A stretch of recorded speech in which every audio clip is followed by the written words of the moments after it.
Buenas tardes, profesor y compañeros. Nuestro proyecto tratará sobre el análisis y comparación de las tasas de inflación durante el periodo de abril 2020 hasta junio 2021, con y sin pandemia, proyectando la IPC a nivel nacional. Los integrantes de este grupo son Carranza Minaya, José Abraham, Tapia Basilio, Moisés Alexander y mi persona Tucuri Luca Cristian Roger.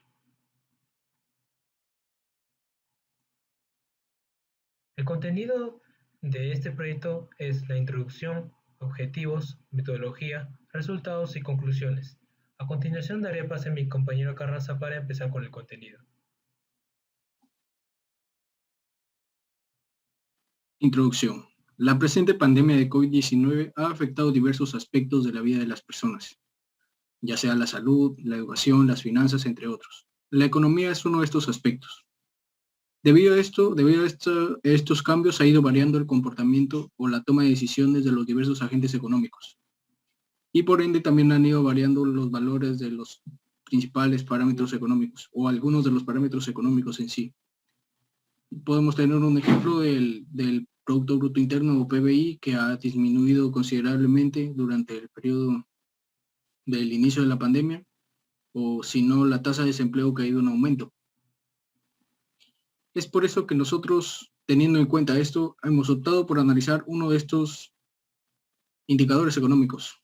Por ejemplo, hemos optado por analizar el índice de precios al consumidor, cuya importancia radica en su función principal, ¿no? Que es calcular el costo total de los bienes y servicios pertenecientes a la canasta básica de los consumidores.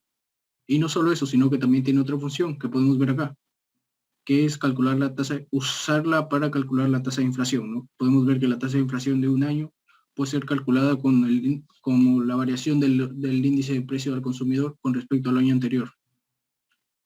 El análisis del índice de precio al consumidor implica un problema de gran importancia cuya solución matemática puede comparar la tasa de inflación con y sin pandemia. El análisis de datos que tomen como referencia el caso hipotético del no acontecimiento de una pandemia a nivel global, o sea, un caso en el que esta pandemia no haya ocurrido, facilita dicha comparación. Pues para realizar dicho análisis de datos será necesario hacer una proyección que tome como referencia el periodo anterior a la aparición de la pandemia. Siguiente diapositiva, por favor.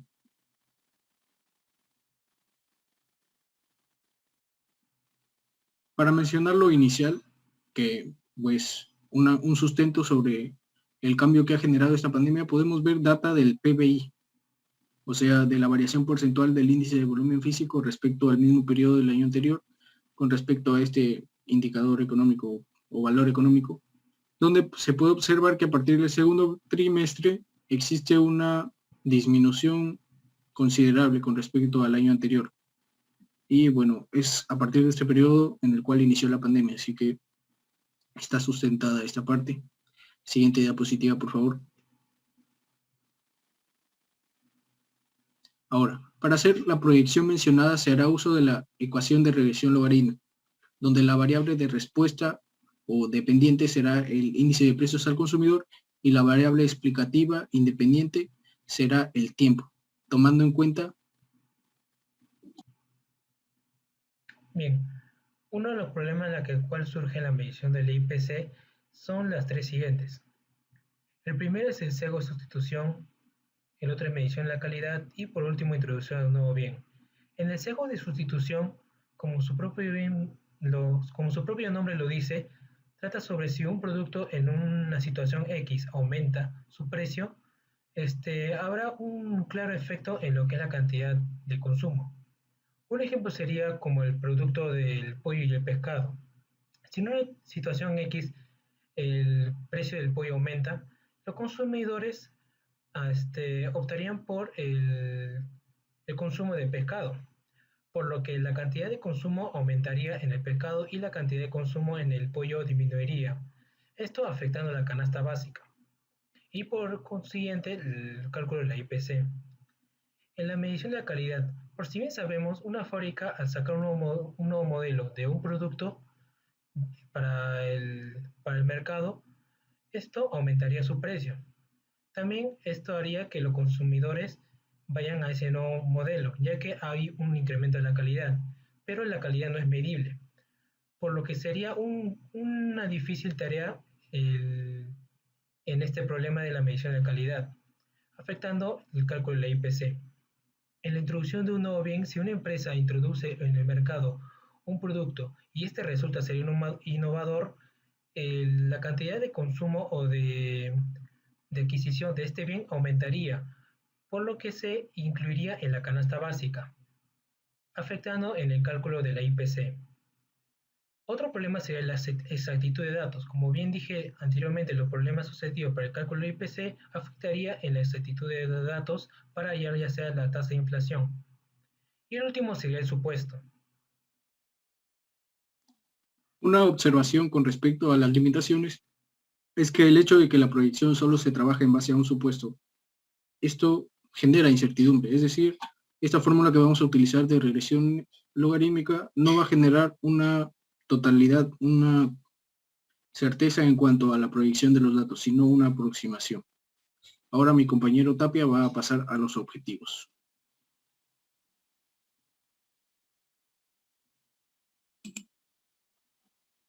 Bien, el objetivo general de esta investigación es el de comparar la gráfica de proyección con la gráfica original de la tasa de inflación mensual durante el año 2020.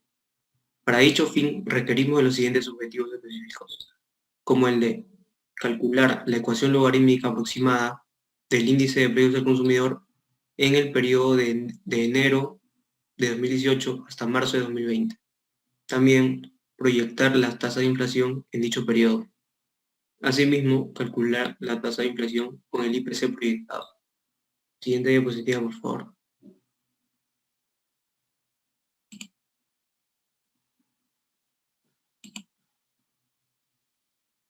Metodología.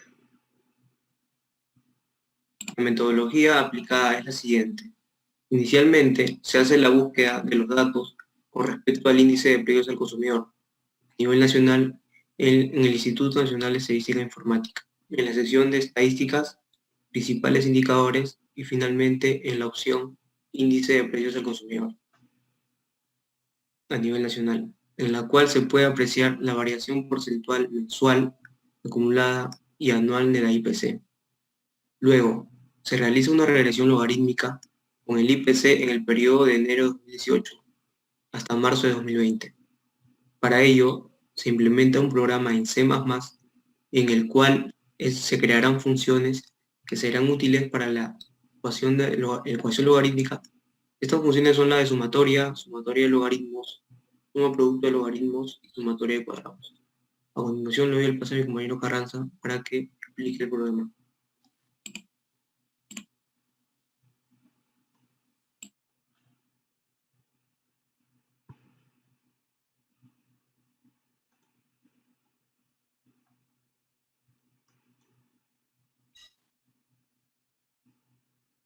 Bueno, la codificación del programa inicia escribiendo las principales librerías o las librerías que se van a usar, agregando algunas librerías que generalmente se utilizan en los programas.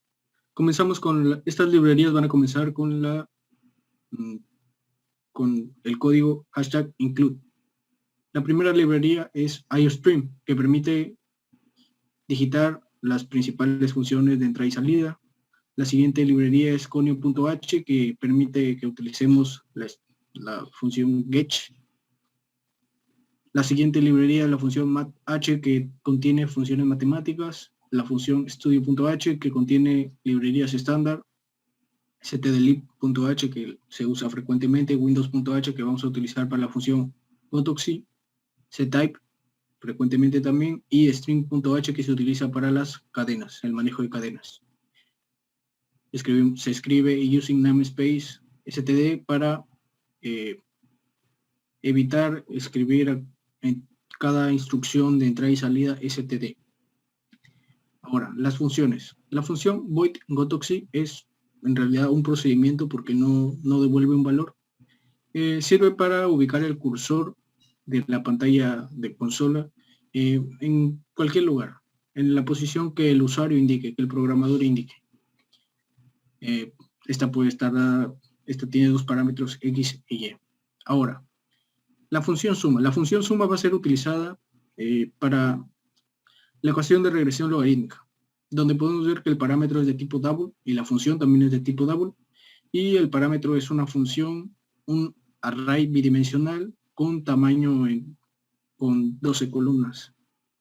Y acá podemos ver, ¿no?, que se utiliza un bucle donde se puede acceder a cada elemento y se puede sumar. Ahora, double suma logaritmo. Esta es para sumar los logaritmos de cada elemento del array y es análoga a la función suma. La función suma producto logaritmo es análoga también a las otras dos y es para sumar el producto de los logaritmos de un array por el valor exacto del otro elemento del array. Ahora, la función double suma cuadrado de logaritmos o SC logaritmo es una suma de los logaritmos al cuadrado de los elementos de un array. La función double beta sirve para calcular el parámetro beta y la función double alfa sirve para calcular el parámetro alfa o a. Ambas funciones son de tipo double para el manejo de decimales. Bueno, todas estas funciones que cabe resaltar, alfa y beta, están dadas en función a la ecuación de regresión logarítmica. Ahora, una función que se va a utilizar para la covarianza y no solo para ella, sino para el coeficiente de relación, es la función double covarianza, el cual tiene dos parámetros que son arrays unidimensionales, es decir, covarianza de un conjunto de datos que por la estructura de la función van a ser del mismo tamaño. Ahora, procedemos a la función principal. La función principal comienza con una instrucción de salida que dice que el programa imprima que una frase que diga este programa calcula los parámetros que representan la ecuación de regresión logarítmica. Luego se declara una variable de tipo entero y que es un contador que va a servir para todas las funciones, todos los bucles de tipo for, y una variable entera k que va a servir para representar los años y más que todo para estética también en parte. También se declaran las variables A1 y B1 que van a representar a los parámetros de la ecuación de regresión logarítmica, y a partir de la línea 123 se declaran algunos arrays con sus respectivos valores, ¿no? Comencemos por los arrays x-1, x-2, x-3. Estos tres arrays van a representar los tiempos. Estos tiempos van a ser calculados en función al año 1900. Recordemos que el tiempo es la variable independiente o predictiva o explicativa de esta fórmula de regresión logarítmica. Y bueno, las variables, también los arrays unidimensionales y-1, y-2, y-3, que van a representar a los índices de precios al consumidor. También se va a declarar el array z1 que va a representar a los índices de precios al consumidor que se van a utilizar para el cálculo de tasas de inflación, y también el array double z que va a contener a los valores de los tiempos también, pero que se van a utilizar solo en la tasa de inflación. Ahora, utilizamos dos bucles for para agrupar los arrays y-1, y-2, y-3 y x-1, x-2, x-3 en dos arrays llamados y y x. ¿Por qué los vamos a agrupar? Porque estos estaban divididos en años y queremos un array que contenga a todos, a los años 2018, 2019 y 2020, que se van a utilizar posteriormente. Ahora, con A1 y B1 vamos a calcular los valores de alfa y beta de las diferentes arrays, como ya se había mencionado en las funciones. Ahora, se va a imprimir, obviamente, un mensaje sobre las ecuaciones de regresión logarítmica y así como los valores y la ecuación logarítmica tomando forma con dichos valores. Luego, con la instrucción get0 get vacío que va a hacer va a permitir un descanso, y un system CLS que va a limpiar pantalla. Ahora se va a imprimir, a ordenar que la computadora imprima la tabla 1, que es la comparación de los índices de precios al consumidor, donde vamos a utilizar generalmente nuestra función gotoxi para darle estética y valores que estén en función a la fórmula del IPC, bueno, y de la regresión logarítmica, como podemos ver, ¿no?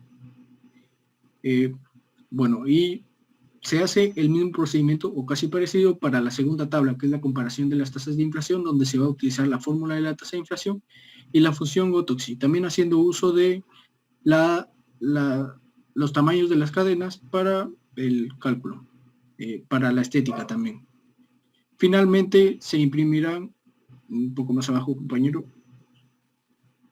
los cálculos de la covarianza y el coeficiente de correlación. Eso sería todo. Ahora mi compañero va a correr el programa.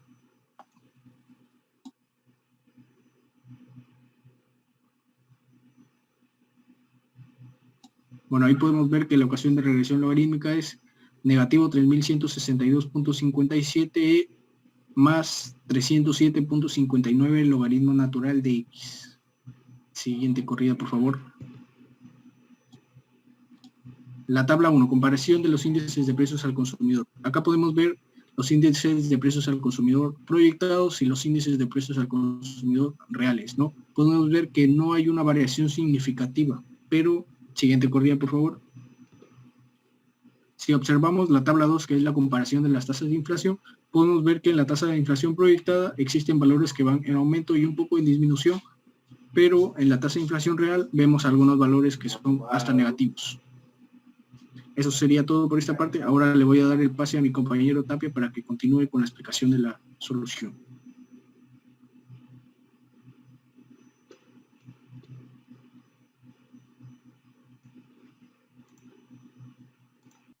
Posteriormente, con la ecuación logarítmica obtenida en el programa implementado, se calcula el índice de precios al consumidor en el periodo desde abril hasta junio del año 2020, en función al tiempo. De inmediato, con el IPC proyectado, se procederá a calcular la tasa de inflación en dicho periodo. Por último, con los nuevos datos proyectados de la tasa de interés, se procederá a utilizar el programa Excel para graficar las tasas de inflación originales y las tasas de inflación proyectadas para finalmente hacer la comparación entre ellas y obtener así las respectivas conclusiones. A continuación le doy el pase a mi compañero Astucuya.